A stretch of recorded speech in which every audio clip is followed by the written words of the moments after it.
some of the things that Debbie Wasserman Schultz has come out with, for example, leading a protest against Congressman Alan West and telling everyone that he hates women. It was disgusting. I mean,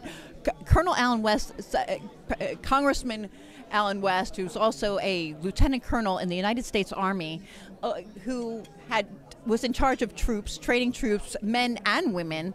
I mean, you can't get more of a feminist than what he has been. He's been a strong supporter of women. He has a wife who is a PhD, 2 daughters who he's been strongly supportive of, and just to come out and some of the things that she's done.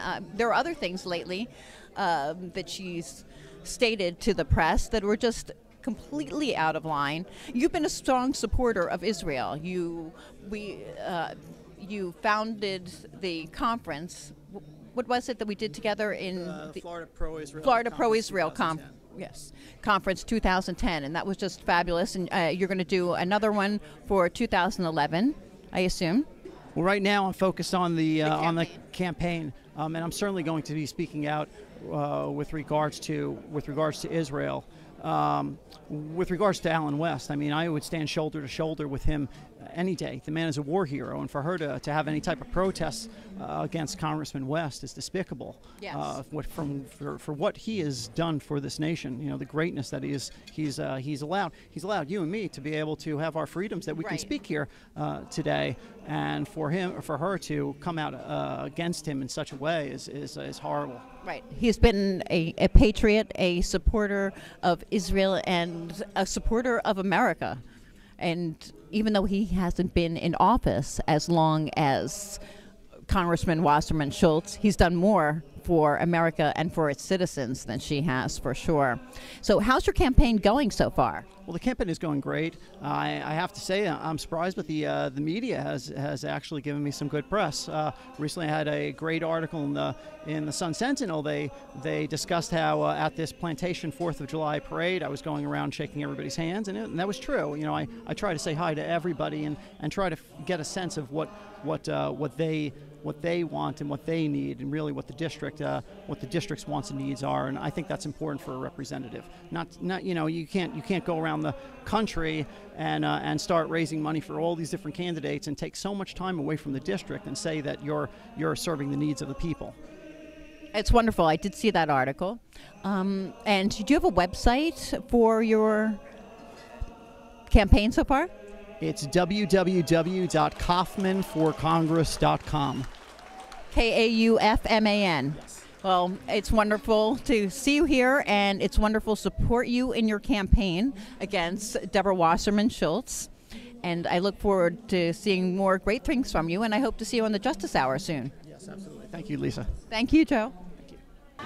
And here we are with Rodolfo Milani, who has come to Palm Beach County's Lobsterfest, and Rodolfo traveled all the way here from Coral Gables, Florida. So Rodolfo, how do you like Palm Beach County? Is this a visit to your first Republican event in Palm Beach County? This is indeed my first Republican event in Palm Beach County. It's fabulous.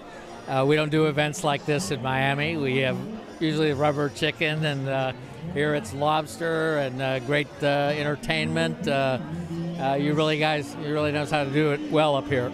We do things the right way in Palm Beach.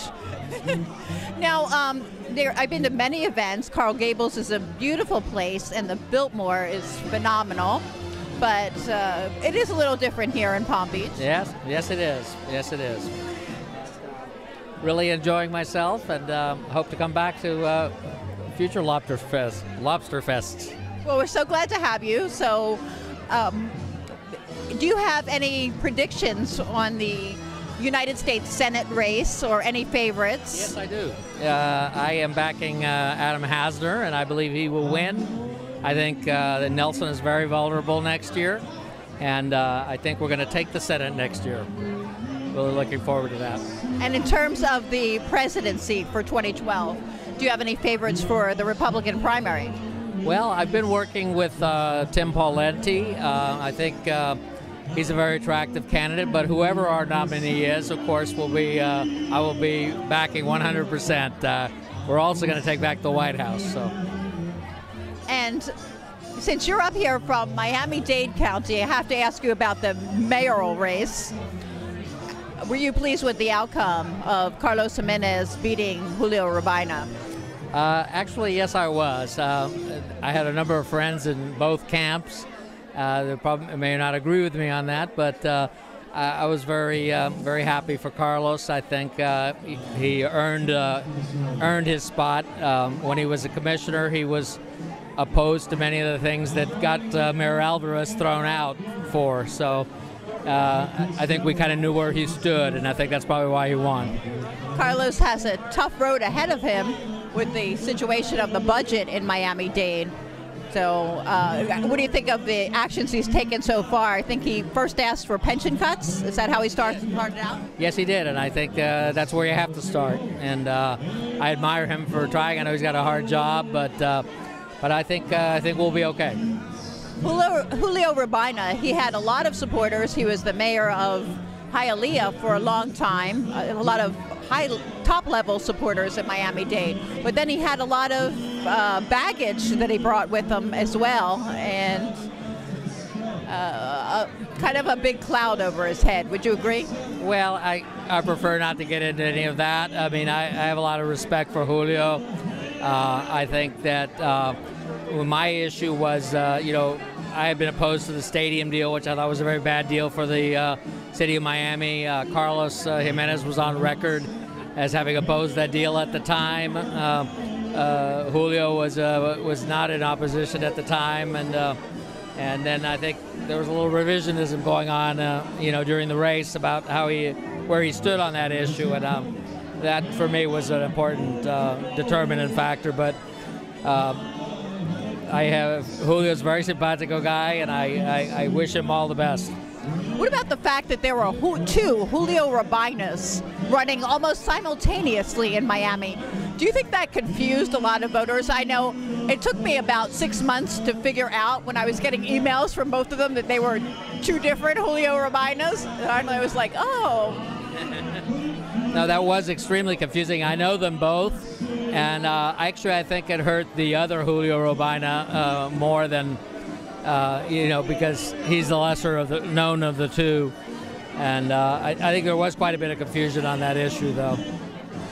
Well, we're so glad to have you here tonight, and I look forward to seeing you soon and to see you at lots more. Thank you very much, and keep up the good work with your radio program. Thanks so much. And here's one of my very good friends, Colonel Charles Chuck Wynn. And Chuck, we're so pleased to have you here tonight in town. Drove all the way south from Martin County to Lobsterfest, and how have you enjoyed the festivities so far? Well, Lisa, thank you very much for your gracious invitation, and we've really had a fantastic time. I was expecting a Rhode Island-style clam bake, and this was really something. Yes, this is not your grandmother's clam bake, is it? No, it's not like Musqueamick at Rhode Island at all, not at all. And Chuck's wife, your wife Lynn, is with us. Let's try and get a picture of Lynn real quick. And as I understand it, there was a rumor that you were running for, or there was talk about you running for chair of the Martin County Republican Party. Can you tell us about that rumor? Well, Lisa, I'm really flattered that people would consider that I'd be a suitable candidate for chairman, but that's really too partisan for me. I'd have to contribute in some other way, possibly as a candidate, but who knows? I'll make that decision in the spring. Now, if you decide to be a candidate, do you know who you would be opposing? Well, we're going to have to wait to see how the legislative district lines are redrawn. That's true.